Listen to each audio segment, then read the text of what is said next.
when graphing polar graphs, you can just plug in a bunch of thetas until you can see what your picture forms. Know that when you do that with polar equations, eventually the points will start repeating itself, which is a tendency for any trig function with trig in it. So let's take a look at something that might make your job a little bit easier. And it doesn't always make your job a little bit easier, but it might. And that's testing for symmetry. When you're testing for symmetry of polar coordinates, we can have symmetry about the polar axis, also known as the x-axis. In this case, our polar axis is right here.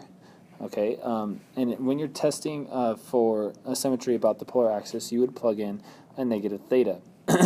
When you plug in a negative theta into your polar equation, if you get an equation that is the same as the previous one, then you know that it has symmetry about the polar axis, otherwise known as the y-axis or the x-axis. The next one is a symmetry with respect to the line pi over 2. Now, pi over 2 is right here, that line. That's also known as the y-axis. To test for this symmetry, you're going to plug in negative r and negative theta.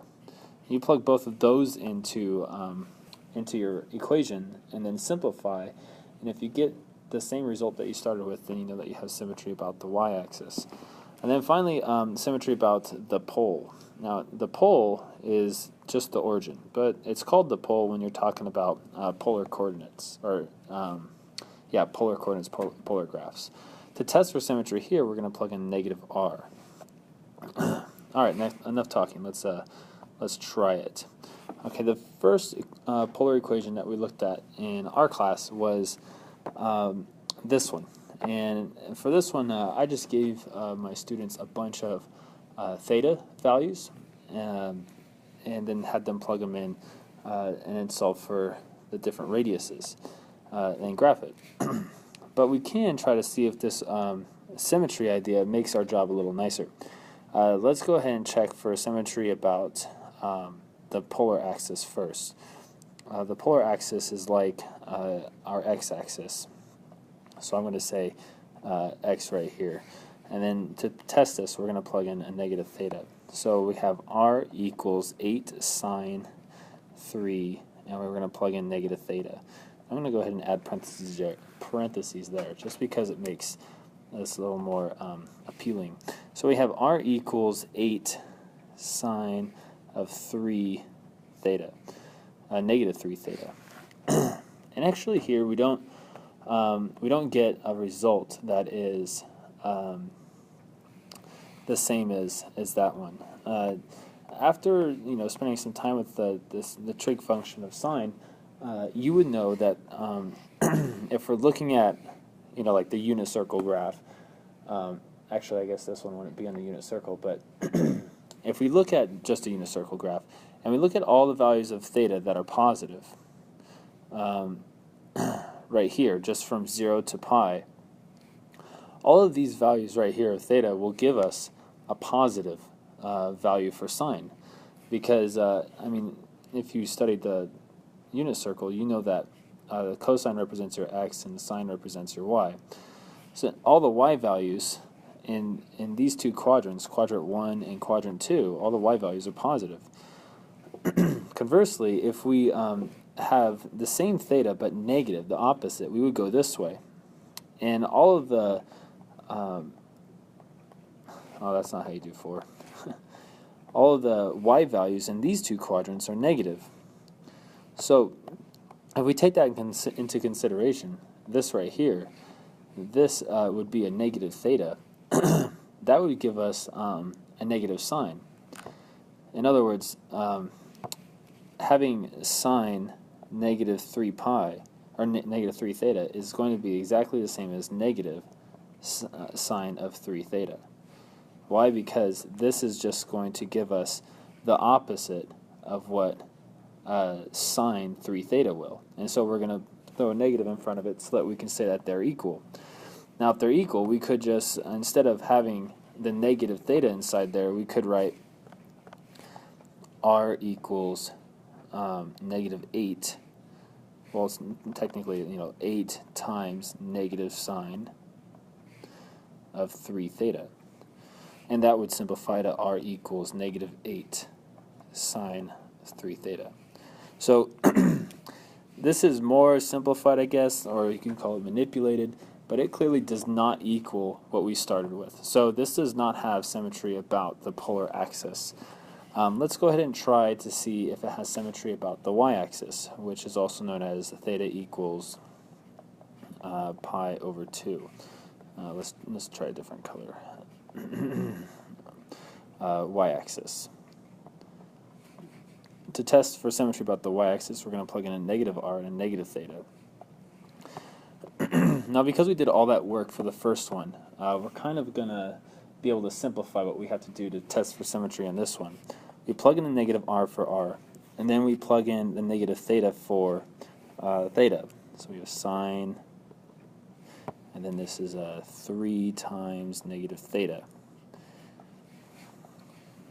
Before, with the right side, we found out that we're going to get negative 8 sine of 3 theta. And that right now equals negative r because we plug in a negative r for r. If we multiply both sides by a negative 1, then we're going to see that we end up with the same equation that we started with. Therefore, we know that this equation has symmetry about the y-axis. Now, there could also be symmetry about the origin, and you should check that too. So, on a polar graph, it's called the pole. And to test for symmetry here, you just have to plug in a negative r. Okay, so to plug in negative r, we have negative r, then we have 8 sine of 3 theta. And we know that when we simplify this, which there's actually nothing to simplify here, this does not look like the other, our original equation. So it doesn't have symmetry about the pole. It does have symmetry about the y-axis, and it doesn't have symmetry about the x-axis. So how do we graph this thing? When we go to graph this guy, we'll make a table of values. So we have theta right here and r. And I think I'm just going to start with 0. We'll go pi over 6, and then pi over 4, pi over 3, and pi over 2, just to see what our shape starts looking like. Okay, if I plug in 0 to theta, sine's going to end up being 0, and then the r is going to be 0, so we have 0 right there. And if I plug in pi over 6, that's going to be 3 times pi over 6 inside of sine, and then multiplied by 8. 3 times pi over 6, that would be pi over 2. And sine of pi over 2 is going to be 1 times 8.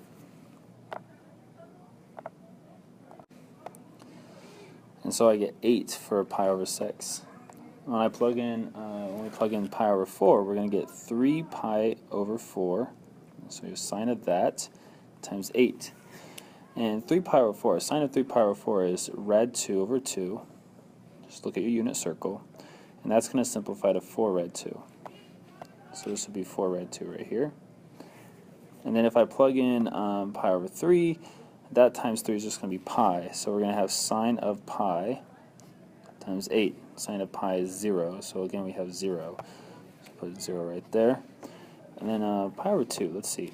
If I plug in pi over 2, it's going to be 3 pi over 2.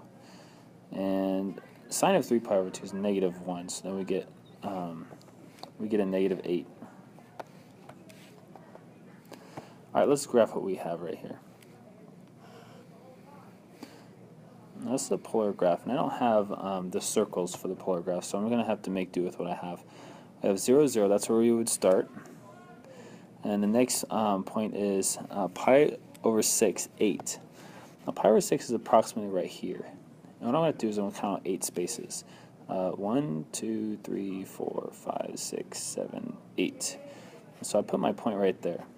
I don't need that extra line. I just did that to help with explaining this. So let me erase it. So that's my second point. My next point is going to be pi over 4 4 rad 2. Now you have to know what 4 rad 2 is approximately equal. If you plug that into your calculator, you're going to get about 5.5 or 5.6. So pi over 4 is right here, just a little farther. That's pi over 4 right there. And so let's put that line back, and then we'll go 1, 2, 3, 4, 5.5, so it's going to be right about there. So it's a little bit more in. Now my graph's not going to be that accurate because I'm just kind of eyeballing my radius points here. The next one's going to be, actually, I want to hit pause here and graph the rest of the points. Actually just 2 more points. So we have pi over 3. Now pi over 3 is a little farther. Pi over 3 would be right there, but our radius is 0, so that just means it goes back to the pole, the origin. And then we have pi over 2. Pi over 2 goes down to -8. Pi over 2 is this line right here, but because it's negative, we're going to go the opposite direction. So we're going to go 1, 2, 4, 5, 6, 7, 8. Well, actually, I'm not going to go by the scale there because I want it to be kind of the same distance as this one. These should be about the same distance. They're both 8. And so there's the points that I have. Now, right now I don't really see like anything taking shape here.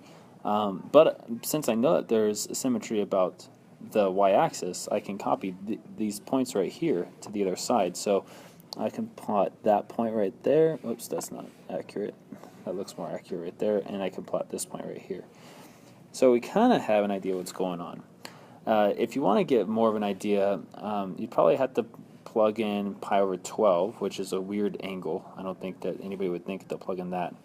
And then that would be 11 pi over 12. But it turns out this graph looks something like this. Okay, we definitely don't have enough points to see that. And actually, you might see that if you graph polar equations often, or if you're getting familiar with how they look. You would know that that's what it looks like. And here's a picture of it on Desmos. Looks a lot more accurate right there. And this graph is called a rose curve. Rose curves have the same general look. Here's the form of the rose curve. It always kind of has like the a multiplying to the sine and a number multiplying to theta. A cannot be 0, and n most likely isn't just going to be 1. It's going to be a number greater than 1. But you can see like what happens. If you have 4 petals, if you have a 2 right here, you're going to have 4 petals. If you have a 4, then you're going to have 8 petals. If you have a 3, then you're only going to have 3 petals. Technically it's 6, but they're just overlapping each other, so you're only going to see 3. And if you're going to have 5, you're going to have 5 petals. Technically, again, it's 10, but they overlap each other. So if it's an odd number, then that's just the number of petals is just going to equal that number. If it's even, then you got to double it, and that's how many petals you have. And that's it for this one. There's a bunch of different kinds of polar equations or polar graphs, which I'm going to do in the next video. But graphing it isn't that fun because you do have to pick a lot of different theta values and make a table of values so you can get an idea of what the graph looks like.